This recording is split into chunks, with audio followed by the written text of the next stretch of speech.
حضور علیہ السلام نے آپ کا نام فاطمہ اس لیے رکھا کہ اللہ تعالیٰ نے ان کو دوزخ کی آگ سے،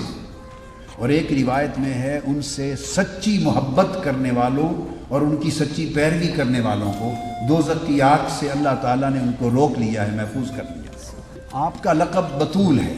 اس کا معنی ہے کہ آپ وہ ہستی ہیں کہ عبادت گزاری میں آپ فنا فی اللہ تھیں،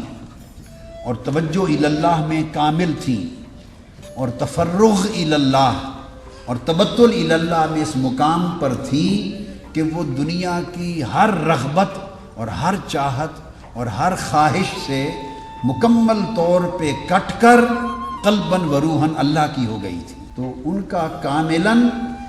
اللہ کی طرف جو رجوع تھا اور تعلق تھا اور ربط تھا، جس کی وجہ سے وہ ان کے دل ہر ایک محبت اور چاہت اور رغبت جو غیر کی ہے اس سے خالی ہو گیا تھا، تو آپ کی اس شان استغنا اور شان روحانیت کے باعث آپ کو لقب بطول عطا کیا گیا۔ تیسرا ٹائٹل آپ کا زہرا ہے، تو زہرا پھول کو کہتے ہیں، تو اس لیے کہا گیا لِأَنَّهَا زَهْرَةُ الْمُصْطَفَىٰ کہ آپ حضور علیہ السلام کا پھول ہیں، بلکہ گلشن مصطفیٰ ہیں، پھول ہی نہیں ہیں، حضور کا گلشن ہے، اور آقا علیہ السلام کے سب پھول اسی گلشن سے پیدا ہوئے۔